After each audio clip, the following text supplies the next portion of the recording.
Assalamualaikum warahmatullahi wabarakatuh. Kami dari kelompok 3 akan menampilkan drama yang berjudul Kisah Nabi Ibrahim dan Ismail. Saya Kurnia Sukmawati. Di sini saya memerankan sebagai narator dan suku Jurhum. Saya Melinda Sukmawati berperan sebagai Jibril dan suku Jurhum. Saya Uswatun Hasanah berperan sebagai Siti Hajar. Saya Dika Fahriansyah berperan sebagai Nabi Ibrahim. Saya Melifah Zain berperan sebagai Siti Sarah. Saya Khofifah Indah Parawansa berperan sebagai Ismail dan suku Jurhum. Saya Ana Marifatun Hasanah, saya berperan sebagai Setan. Sekian perkenalan dari kami, saksikanlah drama kami. Lahirnya Ismail dari rahim Siti Hajar ternyata membuat Siti Sarah merasa ada yang berbeda dengan sikap Ibrahim. Siti Sarah tidak kuat merasakan kegundahan hatinya. Siti Sarah meminta pada Nabi Ibrahim alaihissalam supaya menjauhkan dia dari matanya dan menempatkannya di lain tempat.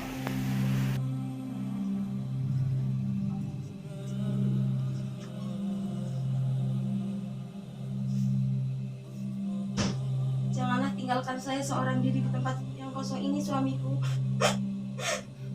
Tiada seorang manusia, tiada seekor binatang, tiada pohon, dan tidak terlihat pula air mengalir. Bertakwalah kepada Allah, karena Dia yang memiliki kekuasaan dan Dialah yang memberi perlindungan kepadamu. Terus bagaimana nanti Ismail? Percayalah, Allah akan selalu menjagamu dan anakmu.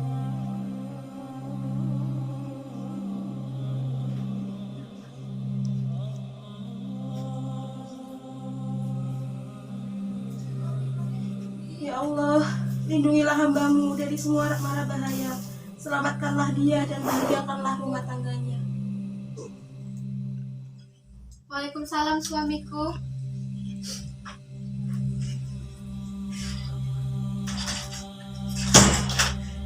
Maafkan aku suamiku. Itu perintah dari Allah. Tiada keraguanku untuk menjalankannya. Meskipun itu harus membawa Siti Hajar ke tengah padang pasir. Tapi itu semua kemauanku. Kehendak Allah itu pasti yang terbaik untuk kehidupan kita semua.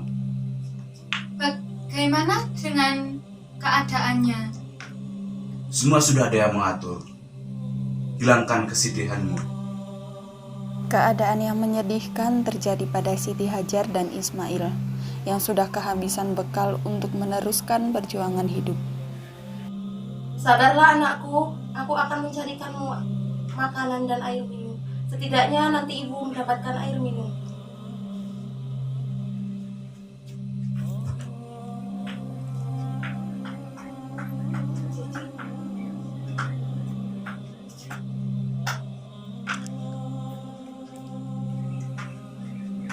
Siapakah sebenarnya engkau ini? Aku adalah hamba sahaya Ibrahim. Kepada siapa engkau dititipkan? Aku hanya berlindung kepada Allah. Jika demikian, maka engkau telah dititipkan kepada Zat Pemurah lagi Maha Pengasih, yang akan melindungimu, mencukupi keperluan hidupmu, dan tidak akan menyia-nyiakan kepercayaan ayah dari putramu kepadanya. Kemudian dalam keadaan berbaring, Ismail menginjakan kakinya di atas tanah dan segeralah memancur dari bekas telapak kaki itu air yang jernih dengan kuasa Allah. Alangkah gembiranya dan lega dada Hajar melihat air yang mancur itu. Segera ia membasahi bibir putranya dengan air keramat itu dan segera pula terlihat wajah putranya yang segar kembali. Demikian pula wajah si ibu yang merasa sangat bahagia dengan datangnya mukjizat dari sisi Tuhan yang mengembalikan kesegaran hidup kepadanya dan kepada putranya sesudah dibayang-bayangi oleh bayangan mati kelaparan yang mencekam dada. Kemudian datanglah suku Jurhum ke tempat tersebut.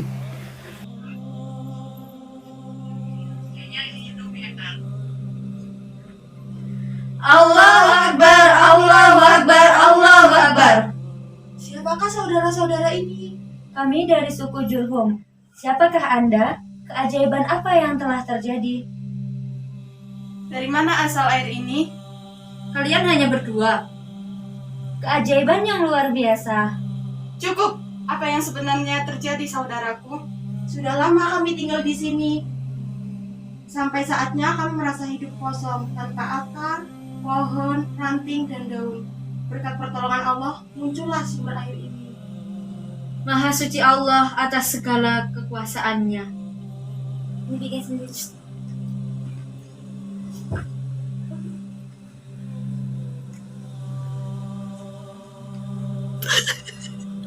Ampuni hamba ya Allah. Apa yang harus hamba lakukan? Nabi Ibrahim pergi ke Mekah untuk mengunjungi dan menjenguk Ismail di tempat pengasingannya, untuk menghilangkan rasa rindu hatinya kepada putra yang ia sayangi serta menenangkan hatinya yang selalu terlarut bila mengenangkan keadaan putranya bersama ibunya yang ditinggalkan di tempat yang tandus, jauh dari masyarakat, kota, dan pergaulan umum. Assalamualaikum. Waalaikumsalam. Sudah besar kamu anakku. Iya ayah, ibu yang membesarkanku dengan baik. Bagaimana kabar ayah? Alhamdulillah. Ayah baik-baik saja.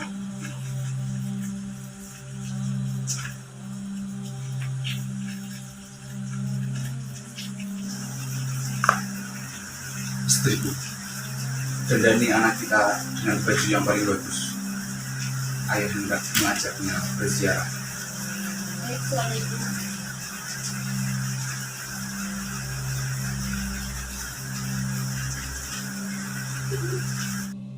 Setelah itu, datanglah setan yang merayu Nabi Ibrahim. Masa kamu tidak memperhatikan badannya yang gagah, parasnya yang tampan, dan perilakuannya yang santun? Itu semua benar. Ismail adalah anak yang soleh. Kenapa kau tega menyembelihnya? Siapa yang akan meneruskan perjuanganmu? Allah tak akan melenyapkan agamanya. Bagaimana tidak lenyap kalau kau menyembelihnya? Ismail anak tunggalmu. Ini sudah perintah dari Allah, dan saya akan menjalankan perintah dari Allah. Setelah itu Siti Hajar memakaikan pakaian yang paling cantik kepada Ismail, memberinya minyak rambut, lalu menyisir rambutnya. Kemudian Nabi Ibrahim alaihissalam pergi bersama Ismail dekat dengan kota Mina. Dia juga membawa tali dan pisau yang tajam. Semoga keselamatan selalu menyertaimu, wahai suamiku dan anakku.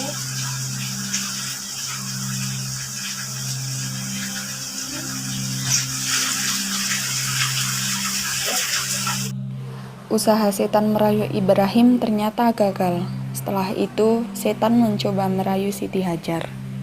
Bagaimana boleh kamu hanya begitu saja dengan nikahi pergi dengan anak kamu dan hendak menyembelih anak kamu? Jangan berdusta. Aku tahu seorang ayah tidak akan sanggup menyembelih anaknya sendiri. Suami kamu membawa pergi anak kamu sambil membawa tali dan pisau. Dia mengira Tuhannya telah menyuruhnya untuk itu. Nabi tidak diperintahkan untuk mengerjakan sesuatu yang sia-sia. Tapi jika Allah Subhanahu wa Ta'ala telah memerintahkan perkara itu, aku sendiri bersedia untuk menuruti perintahnya. Bukan hanya jiwa, malah anakku rela kukorbankan demi Allah. Usaha setan gagal lagi. Tetapi setan selalu berusaha dengan mencoba merayu Ismail. Ismail, kamu kenapa bersenang-senang? Sedangkan saat ini ayah kamu membawa tali dan pisau. Jangan berdusta, wahai iblis. Mengapa ayahku ingin menyembelihku? Dia mengira bahwa Tuhannya telah menyuruhnya demikian. Aku perhatikan dan aku mentaati perintah Tuhanku. Hai anakku, ayah mendapatkan mimpi menyembelihmu, maka pikirkanlah dan bagaimana pendapatmu. Hai ayahku, kerjakanlah apa yang diperintahkan kepadamu. Insya Allah, kamu akan mendapati termasuk orang-orang yang sabar. Bahagialah aku memiliki anak yang taat kepada Allah dan berbakti kepada orang tua dan ikhlas menjalankan perintah dari Allah. Ibrahim memeluk Ismail, lalu mengikatnya dan membaringkannya di lantai. Sambil mengasah pisaunya, air matanya pun menetes. Agak lama ia melakukan itu, seakan-akan terjadi pertarungan batin antara ingin melaksanakan perintah Allah dengan kecintaannya kepada anaknya.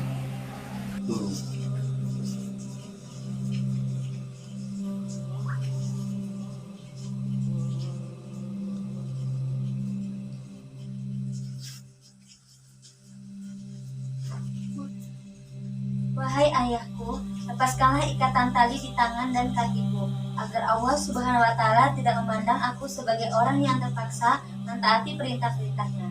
Kemusau itu di leherku, agar malaikat-malaikat tahu bahwa putra Ibrahim alaihissalam telah mentaati perintah Allah Subhanahu wa Ta'ala dengan ikhtiar.